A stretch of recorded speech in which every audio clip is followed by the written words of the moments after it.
चरण स्पर्श भावजी। पुत्रीवती भवा बेटा। भावजी सब लोग तो पुत्रवती भाव का आशीर्वाद देते हैं और आप पुत्रीवती भाव का आशीर्वाद दे रहे हैं, ऐसा क्यों? क्योंकि अब मैं समझ गया हूँ कि बेटी परिवार की रीढ़ होती है और वो अपने बल पर पूरे परिवार को संभाल सकती है। जी बिल्कुल भावजी।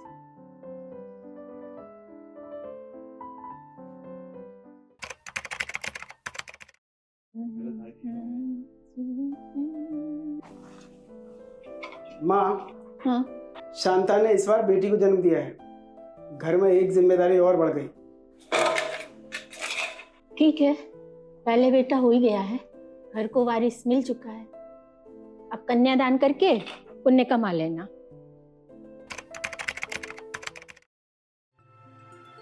माँ माँ माँ माँ माँ, दादी, आपको पता है मैंने 10वीं कक्षा में पूरे जिले में टॉप किया है। और आपको पता है सारे टीचर्स बोल रहे थे कि मेघा तो पढ़ने में बहुत ही होशियार है, तभी तो उसने बिना ट्यूशन के टॉप कर लिया। अरे वाह! अरे उससे क्या होगा, खानदान का नाम रोशन तो बेटा ही करता है। और उदय, तुम्हारे रिजल्ट का क्या हुआ? पास हो गया हूँ सेकंड डिवीजन। पास हो गए हो सेकंड डिवीजन? तुम तो रोज इतना कोचिंग जाते थे, पढ़ाई करते थे, उसके बावजूद भी तुम्हारा 12th में ये। मैंने तो पढ़ाई करी थी ना, रिजल्ट का मुझे क्या पता, फालतू बात मत करिए मेरे से। सही तो बोल रहा है लड़का। और राजकुमार आ जाइए उसके पीछे। अरे रुक जा। क्या बात है भाई, बड़ी शांति है आज। आपको पता है आपकी मेघा ने 10th में पूरे जिले में टॉप किया है। अरे वाह।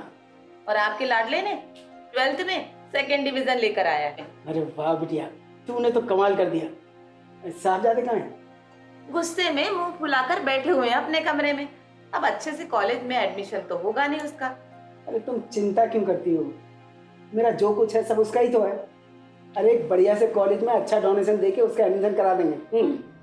शांता, मैं तो कहती हूँ गुड़िया को घर का काम काज सिखा। पराए घर जाना है, काम काज नहीं आएगा तो हम सबको ताने सुनने पड़ेंगे। माँ, मेघा अभी छोटी है और अभी उसके पढ़ने लिखने के दिन, आप अभी से उसको काम काज में लगा रहे हो। हमें उसकी पढ़ाई लिखाई से क्या करना है? कैलाश, मैं तो बोलती हूँ उसके लिए लड़का ढूंढ और ब्याह कर उसका।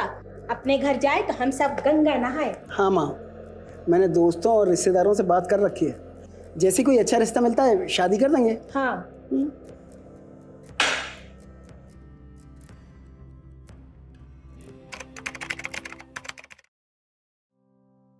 मेघा, ये लो। क्या माँ? सुनो, तुम्हारी पढ़ाई कैसे चल रही है? अच्छी चल रही है माँ। तुम्हें बुक्स चाहिए हो तो पैसे मैं दे दूंगी। नहीं माँ, आजकल सब कुछ ऑनलाइन मिल जाता है, बुक्स की कोई जरूरत नहीं है। अगले महीने तुम्हारे यूपीएससी के एग्जाम है ना, साथ में मैं भी चलूंगी। माँ, खामखा परेशान हो रही हो, मैं चली जाऊंगी। मैंने कह दिया कि साथ में मैं चलूंगी। अच्छा ठीक है। अच्छा सुनो, 1 बज रहा है, टाइम से सो जाना और दूध पी लो। Good night. अरे माँ, सुना क्या? क्या? अरे अपनी मेघा ने यूपीएससी का एग्जाम क्लियर कर लिया। अब तो समझोगे वो कलेक्टर बनी गई। ये कैसे हो गया बेटा? तुमने गलत सुना होगा, अपना राजकुमार पास हुआ होगा। अरे नहीं माँ, सुबह से कई पत्रकारों के फोन आ चुके मुझे। अपनी मेघा ने यूपीएससी एग्जाम क्लियर कर लिया है। देखिए माँ, मैं आपसे कहती थी ना कि हमारी मेघा पढ़ने में बहुत अव्वल है, तभी तो इतनी बड़ी परीक्षा पास कर ली।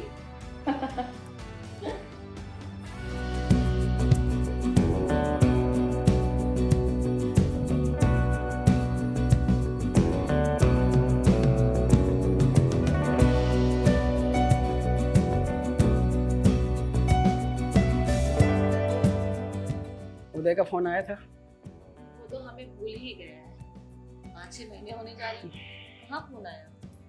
और भाई क्या बात चल रही है मेरी फेवरेट जोड़ी की? आ जाओ, आ जाओ। तबीयत कैसी पापा आपकी? ठीक है बेटा।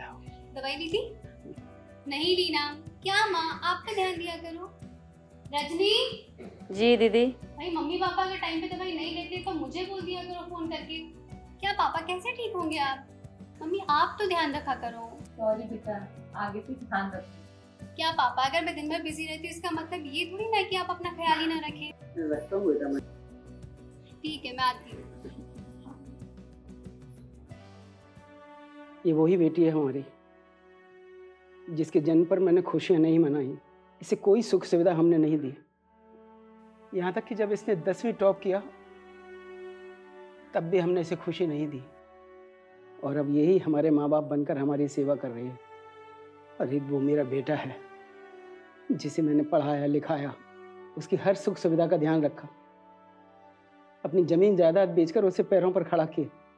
और वही हमारी परवाह नहीं कर रहा कि हम जिंदा हैं या मर गए। अब मैंने फैसला कर लिया है कि मेरी मौत पर मुझे मुखाग्नि मेरी बेटी देगी, मेरा बेटा नहीं। साहब जी, बहुत देर हो गई है, अंदर आ जाइए, मैडम हमें डांटेंगी। आपकी दवा का भी समय हो रहा है।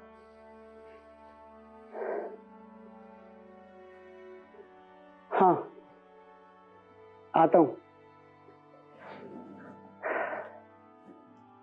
नारी की स्वतंत्रता और सुरक्षा है हम सबकी जिम्मेदारी।